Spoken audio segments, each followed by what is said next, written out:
years ago, and I'd stay for months at a time, and used to skate Southbank and sit on this ledge over there and hang out with the boys and kick it. And yeah, it feels good to be back. Still fun, rad skate park for spot, actually. Like, it was right when they started like a skate program.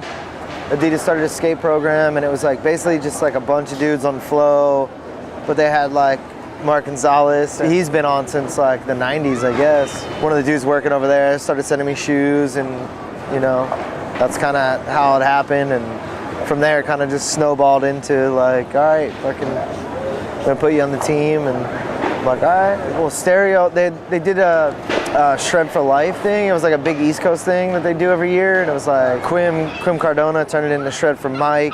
It was at the first Shred for Mike, I think. Yeah, I was just skating and saw Mickey Reyes and Chris Pastras, and they're like, want you to ride for Stereo, and I was like, all right, yeah, sick, you know. And Uptown was just like a super small company with like a couple of buddies from like Philly and stuff that started it, so it was like super small. They're just doing it for fun. It wasn't like gonna be a serious company or anything, you know. That was just kind of like, that was it. I don't know. Stereo was rad, like going to SF and kicking it in SF for the first time, and then you know, after Stereo I wrote for Zoo and like skating for Zoo, and like with all the homies from New York and skating with them and street skating, and then like went on like a couple tours with Harold and stuff, and it's just like non-stop comedy that whole time. And went to Japan for the first time with Zoo, and then Bootleg was just like, we were all such good friends to begin with that it was just like always good times.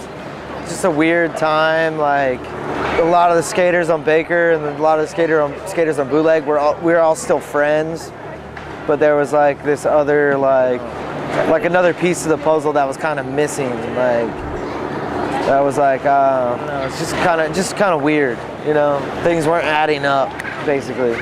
So, but I mean, you know, most of us are all still friends and whatnot. So my dad wasn't a cop where I grew up, so he was a cop like a little ways out, but he knew some other people, like he knew the other cops, and like they obviously knew me. They'd just end up showing up at my house, and I'd be like, oh fuck, I'm not going home, and just take off and go the other way. It's pretty mellow, you know.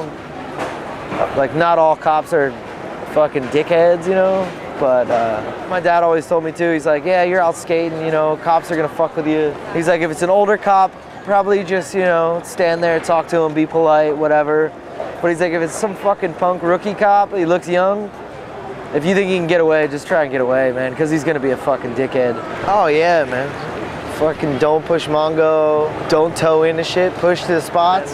Shit, I was like a little kid, I used to like hang out at Sub-Zero back in the day, and then Rick would come through and like, Rick, you gonna go skate love? And he's like, yeah, like, can we roll with you? And he'd be like, yeah, if you can keep up. And he'd just fucking throw down and start pushing down the street.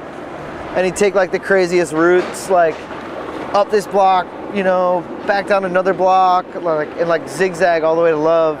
But it was like every time he zigzagged, it was to hit another spot along the way, you know, like, oh, street cap, ledge, wheels eye bump, cut through this park, go in through the fountain, you know, pop out the other side.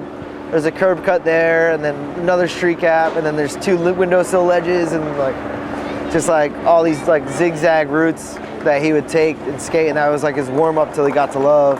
That's not filming, that's not like, that's just raw skating. Like, that's kind of like how I looked at it. Like, oh, this is how you do it, really. Like, you skate somewhere, but you don't just skate somewhere. You fucking hit every spot you can that's close to where you're going, you know?